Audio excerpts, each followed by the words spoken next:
ACMi productions are only made possible with your support. Visit patreon.com/ACMi to learn how you can help.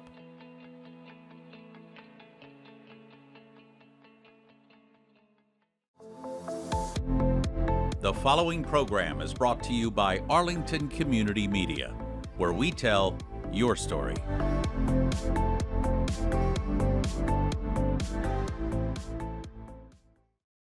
This is ACMi News, recognized nationwide as the first place winner of the 2023 Hometown Media Award for News Access. Those mailboxes along Court Street are once again the target of thieves. As Arlington police investigate this latest heist, they have some tips to keep your mail safe. Serious plans are in the work to transform this prime piece of Arlington real estate into a brand new Fox library and some much-needed housing, and you're invited to an open house. And the Regent Theatre gearing up for its fall lineup. There are some shows coming to town you simply do not want to miss. ACMi News starts right now. From McLennan Park to Spy Pond, from Poets Corner to the Mystic River, we have Arlington covered, giving you stories that count, from people who care. Reliable, trustworthy, dependable. This is the nationwide award-winning ACMi News. Those blue mailboxes in front of the Court Street Post Office are once again the target of thieves. Hello everyone, and welcome to this week's edition of ACMi News. I'm Osin James. And I'm Aneem Osmani, so glad you could join us. In this latest incident, those mailboxes were hit in the early morning hours of Monday, August 12th. That's when police say the criminals cleaned out all three boxes, then made their getaway. According to the post office overnight supervisor, all mail deposited in these boxes since 5 p.m. Saturday were emptied of the contents. This has been an all too familiar crime at these same mailboxes in recent years. Captain Richard Flynn of the Arlington PD says while town leaders try to figure out a solution to this ongoing problem, you should go the extra few steps and deposit your mail inside the post office. There's an issue out there with the security on the postal boxes. If you see in the news, unfortunately, some of the postal employees have been robbed, their keys have been stolen, and now, for some time, we're actually experiencing them going into the boxes and clearing out boxes, and then what they want is they want mail with checks, and then they wash checks and they commit that fraud. The boxes at Court Street, as many residents know in town and people, those boxes are open all weekend long. So typically the last pickup on those is late in the day on Friday, and they're not picked up again until Monday morning. So if you're one of a criminal's mindset, that's the time you want to go in there. You want to go in there when there's the most mail. So the last few Sundays, off and on, they've been going into those boxes. They have the keys. They go into the boxes. They take the mail. So we've been urging for quite some time, us along with U.S. Postal, is for people not to use those boxes, to actually wait and go into the post office. I've been doing that myself for the last probably 18 months now. Go into the post office. It's a little bit of a burden, but it is, I'm sure that they're going to go right into the bin inside. So we continue to ask that. We're partnering with U.S. Postal and trying to get ahead of this and come up with solutions. But until then, we're trying to take away that opportunity is what we're trying to do. So please, I would urge people not to use the overnight boxes at all, if at all possible, and to go right into the post office and drop it right into the mail slot in the post office. Captain Flynn says the thieves are looking for checks in particular. They wash the checks and add another value to them in order to empty a victim's bank account. Police say an attempt was made just days ago to hit these mailboxes in late July. That effort was thwarted.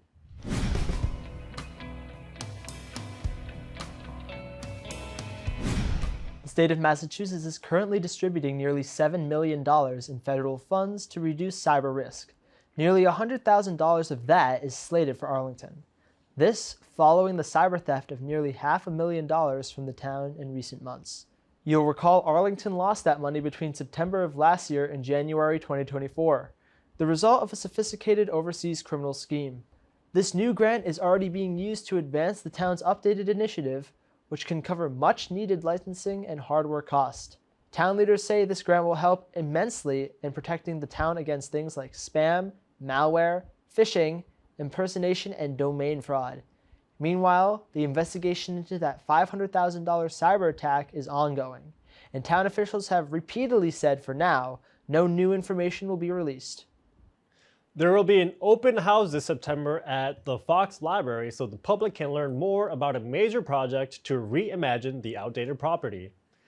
There have been several meetings in recent years to discuss the total rebuilding of the Fox Library. The open house is set for Wednesday, September 18th from 6:30 to 8:30 p.m. Residents are invited to the Fox at 175 Mass Ave to learn more about the feasibility study underway to make the library more ADA compliant and to add several affordable housing units. This year's town meeting voted to allocate $75,000 towards library assessment, planning, and a new design for the Fox Library. Find out more about this exciting adventure by going to the town website arlingtonma.gov/planning. Again, that's arlingtonma.gov/planning.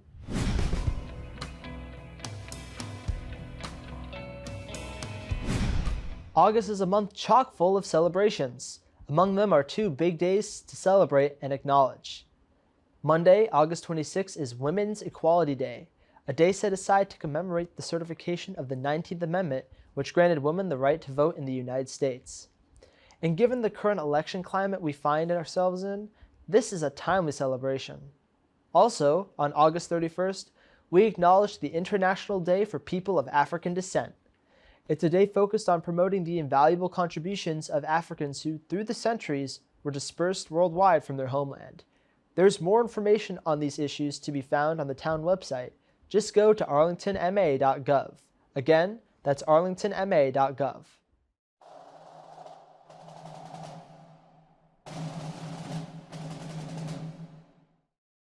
ACMi News is currently working with area veterans in producing an oral histories project. We are giving our men and women in uniform the opportunity to tell their unique story. From World War II to the present, we are looking for veterans in all branches of the military to recount their own experience serving this nation and how that experience changed their lives forever. In this newscast, we interview Kristen Bauer. She's the daughter of Richard Bauer, who joined the Merchant Marines after the Second World War. Then, when the Korean conflict loomed on the horizon, went to Parris Island to join the United States Marine Corps. Kristen's father has since passed, but Kristen remembers him as a loving father who was also a Renaissance man. Soldier, father, author, poet, even a wannabe quality control officer for the Chef Boyardee Company. Here's Richard's extraordinary story through his letters and the eyes of his daughter, Kristen. Today, the big picture brings into focus the first 40 days in Korea. It was the beginning of the fighting there, when every ridge was a heartbreak ridge. Let's go back to June 1950, when our troops felt the first thrusts across the 38th parallel. The story is best told in the language of the soldier who was there. So my father is Richard Bauer, and when he graduated high school at 17, joined the Merchant Marines in 1945, and then in 1951, he was drafted into the Marines. So he was 24, I think, at that point, and he was sent to Korea. He was trained to drive a Sherman tank initially, General Sherman tank. In a duel, that was their advantage. But our advantage was some fine sharpshooters. He was up at the front, so he writes about arriving and going up to the front. And the tanks were actually back a little bit because then they were sent in at different times, although at other times he was right up on the front. He was a little bit older than most of the recruits. He was 24, and he always loved writing. He wrote a poem that I can share when he arrived. In a foreign land, a grim, forbidding wasteland, a gallant band of free men took their stand against a common enemy. They were of many races from many places, hard-fighting cases. These free men all knew the true faces of the common enemy. Gallantly they fought for what they had been taught, thinking that they brought to all free men some peace that wouldn't be bought from the common enemy. It is not fun, but it has begun, and it must be done by all free men until we've won, and there is no common enemy. Well, we have all these letters here. The letter he was most proud of Hello, may I come in? I am Chef Boyardee. is one that he sent to Chef Boyardee. So he was in a bunker in the front lines, and they had, I guess, C rations or the equivalent of that from Chef Boyardee. He wrote to them complaining essentially that although the outside said there would be 4 meatballs in there, when they opened it was only 3, and there were 2 of them they had to share. And so, of course, if there had been 4, they could have divided it evenly, but as it was, they had a poker game to decide who would get the third one, and he lost. And so therefore, he was writing to complain that they had, their quality control, and he went on to say he'd be coming out, back to civilian life, and would they like a quality control guy, and he'd be willing to do that for him. So ask your grocer for Chef Boyardee's spaghetti dinner with meat or mushroom sauce, won't you? Why he felt this was his most successful letter is that Chef Boyardee then sent them a case of meatballs to the front line through the APO.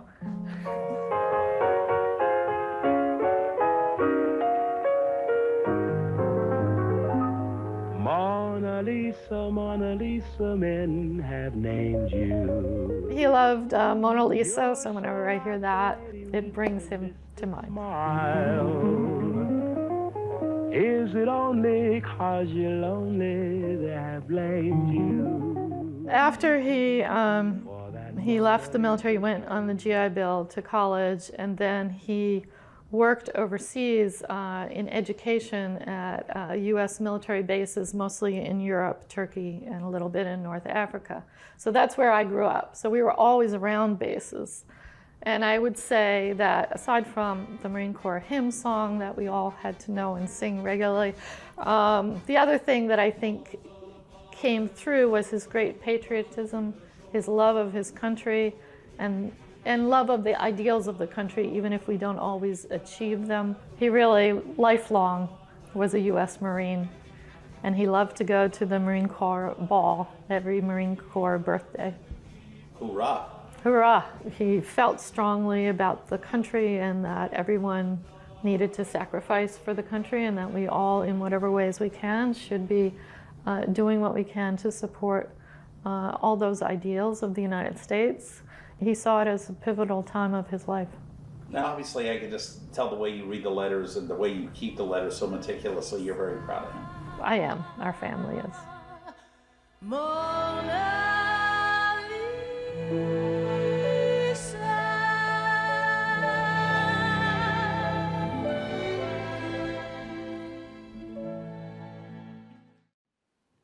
And we thank Kristen for this extraordinary story of her dad. If you are a veteran or know someone who is, we'd love to hear from you. If you would like to be part of this ACMi News Oral Histories project, all you have to do is contact Bill Hayner via email, billhayner@comcast.net. Again, that's billhayner@comcast.net.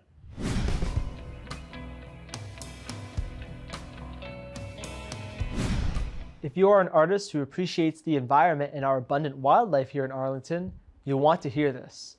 3 area groups are asking artists to donate their original artwork to an upcoming exhibit at the Arlington Center for the Arts. The exhibit is called In Our Own Backyard and plans to display artwork relating to wildlife, the environment, and the dangers of using toxic rat poisons. In Our Own Backyard is sponsored by the Save Massachusetts Wildlife Education Fund, the ACA, and the Mystic River Watershed Association. Deadline for submissions is 5 p.m. Friday, September 13th, and the exhibit is scheduled to run from September 26th through December 2nd. And according to Your Arlington, all submissions should be made electronically, such as a recording of dance performances, video clips, and images of paintings. If you're interested, just go to the ACA website, acarts.org. Again, that's acarts.org. Did you know that some local travel blogs rated Arlington's Regent Theatre as one of the top 10 places to see a live show in Massachusetts? Personal opinion, we think it's number 1. And when it comes to live entertainment, this premier theater is already booked with top acts up to and beyond the holidays. Here's Regent Theatre co-owner Leland Stein with a preview.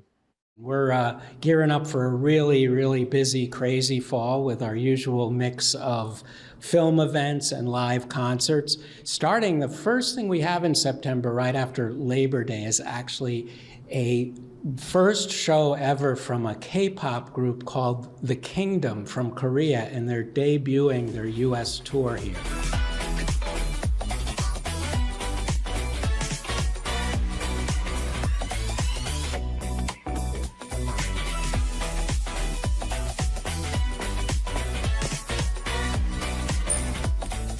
And we've had our share of K-pop shows before, but this one's going to be a big one as well, The Kingdom. And then we're gearing up for Arlington Town Day at September 21st, so make sure that folks come and visit the Regent booth then, because we'll have lots more details on our fall events and special guests coming by and so forth. We've got our usual mix of tribute shows. We've got the Tom Petty tribute in October, Tom Petty night. We've got another Tequila Sunrise, our great Eagles tribute.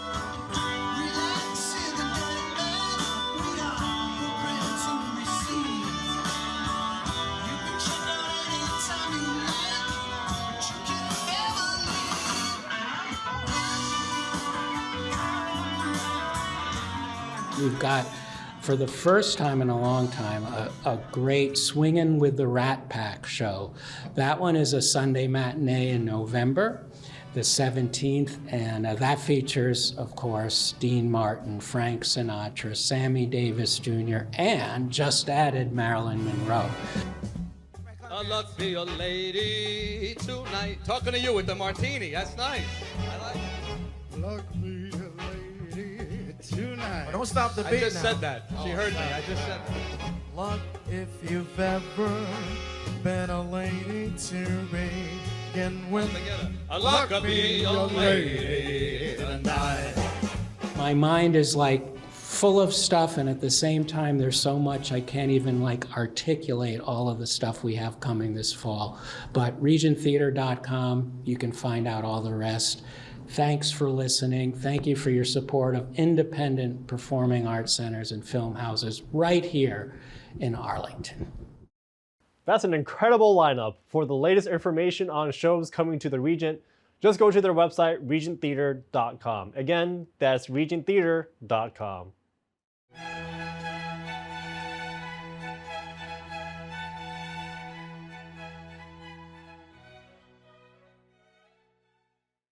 Arlington's premier sculptor, Cyrus Dallin, is known for his works throughout the world. He is the master behind such iconic works as the Paul Revere statue in Boston's North End, the Appeal to Great Spirit statue in front of the Museum of Fine Arts, and the Massasoit statue that overlooks Plymouth Harbor. If you've ever visited P-Town, Mass., you've likely seen his masterpiece that pays homage to the pilgrims arriving in the New World. This is before they ever set foot on Plymouth Rock. Here's Dallin Museum Board President Jerry Tremblay with a look at the signing of the Mayflower Compact. It's our latest installment of Going Mobile.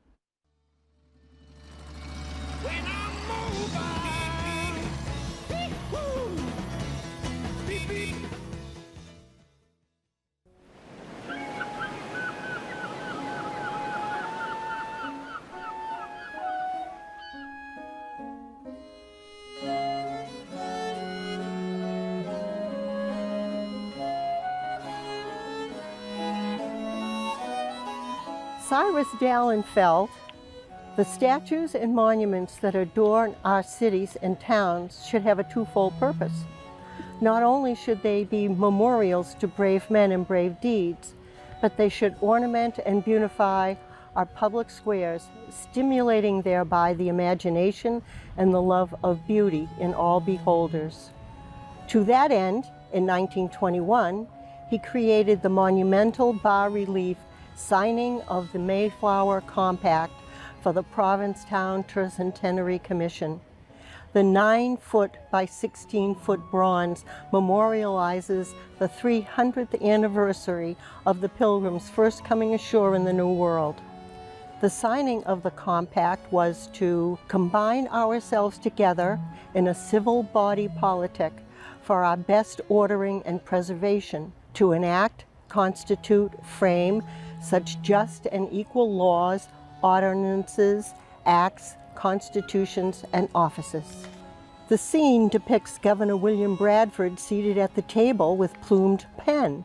Miles Standish, in helmet and breastplate, stands behind him, while Elder Brewster at his side holds a pilgrim's hat.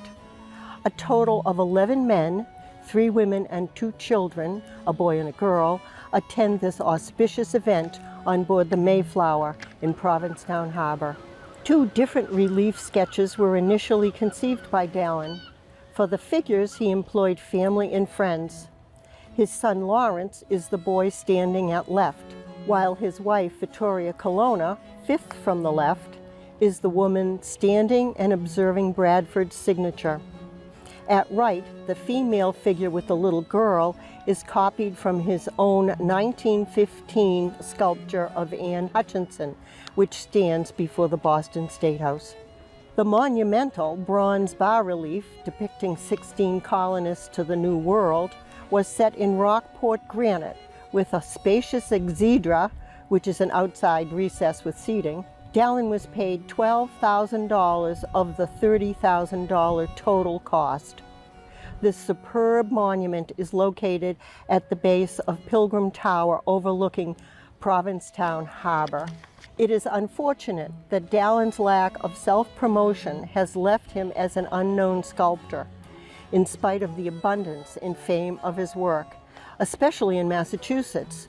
The Appeal to the Great Spirit outside the Museum of Fine Arts, the Paul Revere in Boston's North End, Anne Hutchinson in front of the Massachusetts State House, the Sturrow Memorial in Lincoln Cemetery, and the Woburn Memorial are phenomenal monuments to American courage, determination, history, and individuality.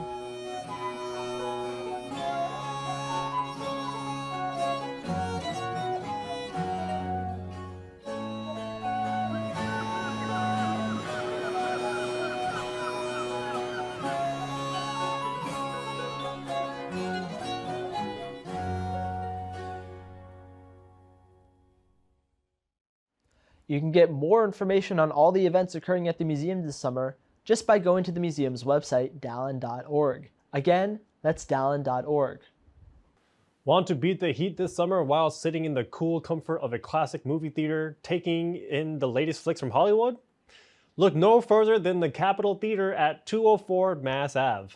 We sent our movie critic Joanne Clinton this week, where she just saw the new movie Summer Camp starring Diane Keaton.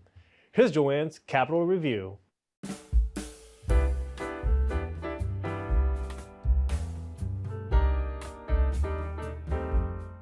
Hello, I'm Joanne Clinton, and welcome to another Capitol Review, a weekly, quick, and insightful review of newly released films showcased at the Capitol Theatre in East Arlington.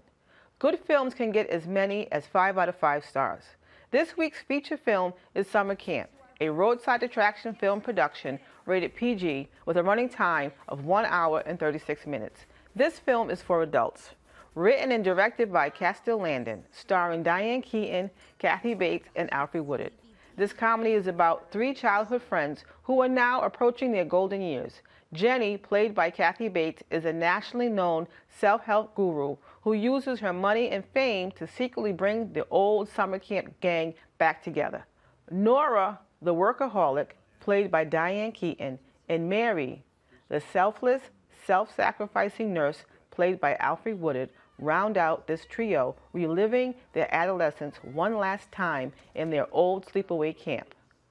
Now let's get into the 5-star review, and here it is. I was rather disappointed with this film. I give it 2.5 stars for writing.